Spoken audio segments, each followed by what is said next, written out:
Today, our topic is type of sprinklers used in fire suppression systems. तो दोस्तों आप अपनी स्क्रीन पे देख रहे होंगे मुख्तलिफ टाइप्स के स्प्रिंकलर्स शो हो रहे हैं।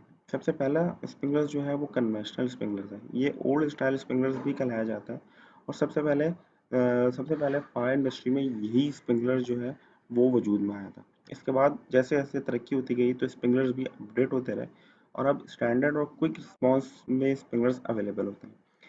जो आप upright pendant horizontal side wall vertical side wall recess pendant concealed horizontal side wall और कंसील्ड पेंडेंट स्प्रिंकलर देख रहे हैं, ये सारे आपको क्विक रिस्पॉन्स और स्टैंडर्ड रिस्पॉन्स में मार्केट में अवेलेबल होते हैं। इनके मुख्तलिफ वेरियंट्स आते हैं इसमें आपको दिख रहे होंगे सारे बल्ब के साथ हैं। एक आधा आपको फ्यूजिबल लिंक के साथ भी दिख रहा होता है और बेसिकली स्प्रिंकलर्स दो टाइप के होते हैं मेनली, एक with bulb and second is fusible link. दोनों का काम एक ही होता है, दोनों अपने अपने टेम्परेचर पे आके बर्स्ट हो जाते हैं और वहां से पानी फ्लो करना शुरू कर देता है। Okay, next is fire sprinkler head component.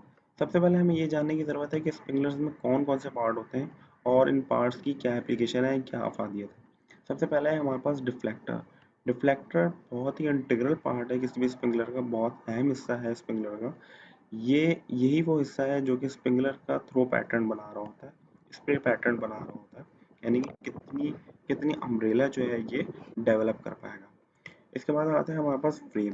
Frame जो है स्प्रिंकलर की बॉडी होती है, नॉर्मली कास्ट हुई हुई होती है, ब्रॉन्ज में भी अवेलेबल होती है और स्टेनलेस स्टील में भी अवेलेबल होती है। डिफरेंट टाइप्स की होती है, इसमें कलर कोटिंग भी हो जाती है, वाइट में भी होती है, वाइट पॉलिस्टर कोटिंग हो जाती है और एसएस की भी हमारे पास मौजूद होते हैं। इसके अलावा सीलिंग असेंबली बेसिकली पानी को रोके हुए होती है। जब तक आपका बल्ब बर्स्ट नहीं होता तो सीलिंग असेंबली इंटैक्ट रहती है और जैसे ही आपका बल्ब बर्स्ट हो जाता है सीलिंग असेंबली नीचे गिर जाती है और पीछे से पानी फ्लो होके डिफ्लेक्टर पे जाता है और डिफ्लेक्टर उसके ऊपर पैटर्न जनरेट कर रहा होता है, पैटर्न बना रहा होता है। Last is temperature sensitive glass glass bulb. ये बहुत इंपॉर्टेंट पार्ट है। यही वो चीज़ है जो कि डिसाइड कर रही होती है कि स्प्रिंकलर किस टाइम पे जाके फटेगा, किस टेम्परेचर पे ऑपरेट होगा, कितने जल्दी ऑपरेट होगा। इसमें दो चीज़ें होती हैं।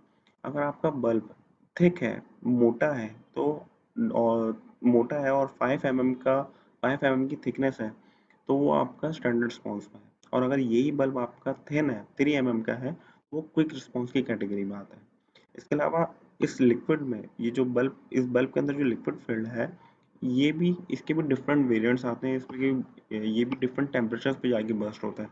आप अपनी स्क्रीन पर साइड पे टेबल देख रहे होंगे, वहाँ पे बल्ब ऑपरेटिंग टेम्परेचर लिखा हुआ है।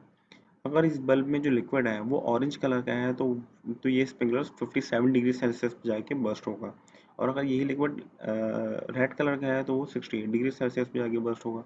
और अगर ये येलो है तो 79 और ग्रीन है तो 93 डिग्री सेल्सियस पे जाके बर्स्ट होगा। इसी तरह अगर पर्पल है और या ब्लू है तो ये अपने रेस्पेक्टिव टेम्परेचर पे जाके बर्स्ट होंगे। अच्छा, ये डिफरेंट वेरिएंट बनाने की वजह क्या है, ये डिफरेंट टेम्परेचर्स पे क्यों बर्स्ट किया गया है।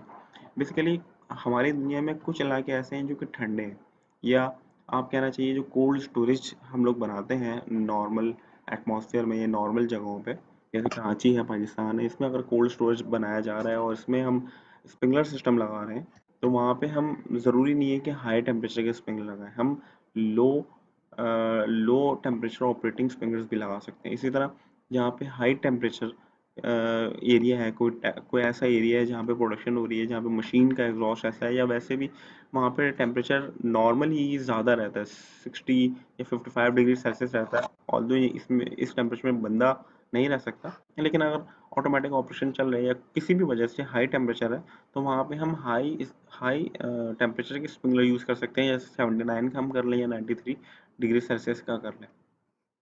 तो ये मेन और इम्पोर्टेंट कंपोनेंट है किसी भी स्प्रिंकलर्स की। Okay, next is upright sprinklers. Upright sprinklers में दो वेरिएंट आते हैं। एक तो हमारे पास ग्लास बल्ब के साथ होता है और दूसरा फ्यूजिबल लिंक के साथ होता है। इन दोनों में भी वही होता है, अगर ग्लास बल्ब आपका 5 mm का है तो वो स्टैंडर्ड रिस्पॉन्स है और अगर यही ग्लास बल्ब 3 mm का है वो क्विक रिस्पॉन्स है। इसी तरह फ्यूजिबल लिंक में भी अगर आपका फ्यूजिबल लिंक थिक है तो वो स्टैंडर्ड रिस्पॉन्स में है और अगर थिन है तो वो क्विक रिस्पॉन्स में आता है। दोनों का पर्पस सेम होता है, दोनों अपने अपने टेम्परेचर पे जाके बर्स्ट होते हैं और पानी को फ्लो करवाते हैं। फ्यूजिबल लिंक में सिर्फ ये होता है कि इसकी एक सील हुई होती है, एक लिंक इसके साथ जुड़ा हुआ होता है, वो एक सर्टेन टेम्परेचर पे जो भी आपका सिलेक्टेड होगा 68 या 79, जो भी आप जिस भी टेम्परेचर रेंज का आप स्प्रिंकलर्स लेंगे, तो उस टेम्परेचर पे जाके वो सीड पिघल जाती है, मेल्ट हो जाती है। उसके बाद ये फ्यूजिबल लिंक जो है वो खुल जाता है, वो नीचे गिर जाता है और पीछे से पानी आना शुरू हो जाता है। जैसे हमने हमने ग्लास बल्ब में देखा है, ग्लास बल्ब जब बर्स्ट होता है तो उसकी सीलिंग असेंबली नीचे गिर जाती है और नीचे से पानी फ्लो होके डिफ्लेक्टर पे जाता है और डिफ्लेक्टर उसका पैटर्न बना रहा होता है। Okay, last is upright sprinkler कहाँ यूज होते हैं? नॉर्मली स्प्रिंकलर्स पाइप के ऊपर लगे हुए होते हैं और इसका डिफ्लेक्टर सीलिंग की तरफ मुंह किया हुआ होता है, यानी कि ये आप समझिए सीलिंग को देख रहा होता है और ये अपवर्ड डायरेक्शन में पानी को थ्रो करता है, जिससे और इसका डिफ्लेक्टर की मदद से वो नीचे एक पैटर्न बना रहा होता है। Okay, next is pendant sprinklers. Pendant sprinklers का आप डिफ्लेक्टर देखें, ये नीचे की तरफ है, ये पाइप से हैंग हुआ हुआ होता है, पाइप के नीचे लगा हुआ होता है और इसका इसका पर्पस भी वही होता है, इसका ऑपरेशन भी बिल्कुल उसी तरह है जैसे अपराइट स्प्रिंकलर है। इसका भी बल्ब बर्स्ट होता है और बल्ब बर्स्ट होने से सीलिंग असेंबली नीचे गिरती है और पीछे से पानी फ्लो होना शुरू होता है और डिफ्लेक्टर की मदद से वो अपना पैटर्न जनरेट कर रहा होता है।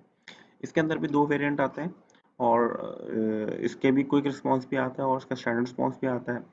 फॉर्मूला वही है, अगर आपका बल्ब जो है 5 mm का है वो स्टैंडर्ड रिस्पॉन्स है और अगर 3 mm का है तो वो क्विक रिस्पॉन्स है। यहाँ पे आपको क्विक रिस्पॉन्स की पिक्चर भी दिखेगी।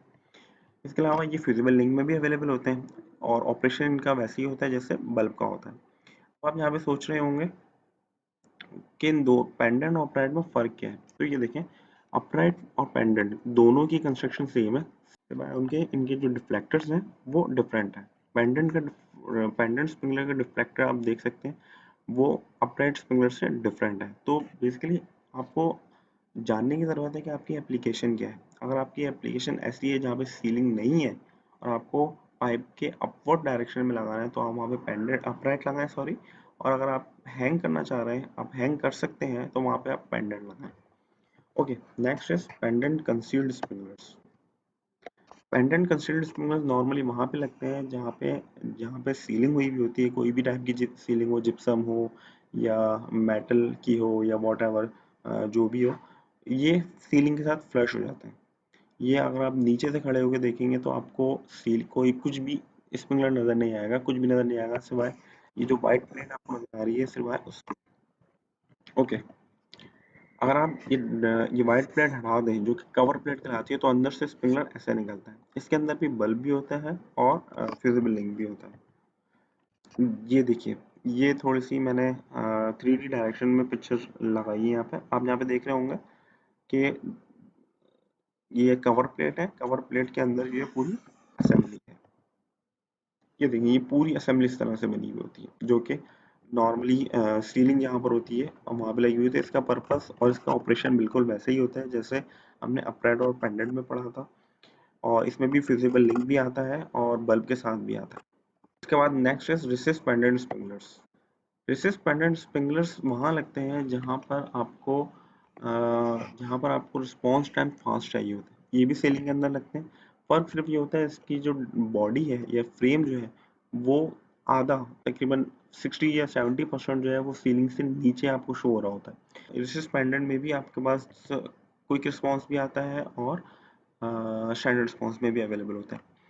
कंसील्ड पेंडेंट और रिसिस पेंडेंट में फ़र्क ये है कि दोनों स्प्रिंकलर सेम ही है, लेकिन एक सीलिंग के साथ बिल्कुल फ्लश हो जाता है और एक सीलिंग से बिल्कुल थोड़ा सा नीचे शोर होता है। आप एक तस्वीर देख रहे होंगे, इसके अंदर आप देखें तो कुछ हिस्सा जो है बॉडी का वो सीलिंग के नीचे नीचे शो हो रहा है, यानी कि अगर आप नीचे खड़े होके सीलिंग की तरफ देखेंगे तो आपको स्प्रिंकलर्स वाजे तौर पे नज़र आ रहा होगा। अब आप देखें एक चीज़ आपने यहाँ पे एक और चीज़ नोट करें, यहाँ पे हमारे पास वाइट पॉलिस्टर में भी है ये और ये स्टेनलेस स्टील में भी है। तो स्प्रिंकलर्स जो है मुख्तलिफ टाइप के मिल जाते हैं, मुख्तलिफ फिनिशेस में हमें मिल जाती है easily. Next is side wall sprinklers. Side wall sprinklers normally वहाँ पे लगते हैं जहाँ पे सीलिंग में या तो जगह नहीं है या सीलिंग पे लगा नहीं सकते और ये नॉर्मली बेडरूम्स वगैरह में लगते हैं कि आर्किटेक्ट एक वॉल पे हमें जगह दे देता है और हम वहाँ पे लगा देते हैं। नॉर्मली बेडरूम्स वगैरह में सीलिंग जो है नहीं होती, डायरेक्ट स्लैब होता है, तो ये स्प्रिंकलर हम साइड वॉल में लगा देते हैं। इसके अलावा स्टेयर केस की मिड लैंडिंग में भी ये स्प्रिंकलर यूज होते हैं। ये देखें, एक वाइट पॉलिस्टर में भी है और दूसरा एसएस में भी है, डिफरेंट वेरिएंट हमें मिलते हैं। ये देखें, अब दो टाइप्स के होते हैं, हॉरिजॉन्टल साइड वॉल और वर्टिकल साइड वॉल। दोनों की एप्लीकेशन सेम ही है और दोनों उसी तरह काम करते हैं जिस तरह हम लोग ऊपर देख चुके हैं। इसके अलावा हमारे पास आते हैं foam nozzles. Foam nozzles normally वहाँ पे यूज होते हैं जहाँ पे आप वाटर के साथ फोम को मिक्स करके किसी एरिया में लेके जाना चाह रहे होते हैं। जैसे मिसाल के तौर पे कोई एक ऐसा केमिकल है जिसका फ्लैश पॉइंट बहुत बहुत हाई है, तो होता ये कि फोम नोजल हम वहाँ पे लगाते हैं एरिया के अंदर, जो कि ओपन नोजल होते हैं। इसके अंदर ना ही बल्ब होता है ना ही फिजिबल लिंक होता है। इसके पीछे जो असेंबली लगी हुई होती है वो डिल्यूज वाल्व असेंबली लगी हुई होती है। मैं डिल्यूज वाल्व और अलार्म चेक वाल्व असेंबली पे एक सेपरेट वीडियो बनाऊंगा, वो भी इस पर अपलोड कर दूंगा ताकि उसका भी आपको आइडिया हो जाए। तो बेसिकली होता है क्या है, डिल्यूज वाल्व को सिग्नल मिलता है, अंदर जो स्मोक डिटेक्टर्स वगैरह लगे हुए होते हैं और वो डिल्यूज वाल्व ऑपरेट हो जाता है। डिल्यूज वाल्व जैसे ऑपरेट होता है वहां से पानी और कुछ फोम की कुछ प्रोपोर्शन बन के वो पाइपलाइंस में जाती है और इन फोम नोजल से वो स्प्रे होना शुरू हो जाती है आपके एरिया में। अब आप यहाँ पे देखें, ये भी पेंडेंट और अपराइट दोनों वेरिएंट में आते हैं। इन दोनों के डिफ्लेक्टर वैसे ही हैं जैसे हम लोगों ने ऊपर अपराइट और पेंडेंट में देखे थे। इसके अलावा ये भी एक फोम नोजल है, इसको कहते हैं हाई वेलोसिटी फोम नोजल। ये नॉर्मली वहाँ पे लग रहे होते हैं जहाँ पे बहुत तेज़ी से हमें फोम या नोजल्स या फोम या वाटर जो है वो हमें चाहिए होता है। जैसे किसी मशीन के अंदर भी हम लगा सकते हैं और कुछ मशीन ऐसी हैं जैसे प्रिंटिंग की कुछ मशीन्स हैं, वहाँ पे उन मशीन्स के अंदर ये स्प्रिंकलर्स लगते हैं। ये भी फोम नोजल्स की एक टाइप है। ओके गाइस, मुझे उम्मीद है कि आपको ये वीडियो अच्छी लगी होगी, और अगर आपको ये वीडियो अच्छी लगी है, कुछ इन्फॉर्मेशन लगी है, तो लाइक और सब्सक्राइब करना मत भूलिएगा। Thank you.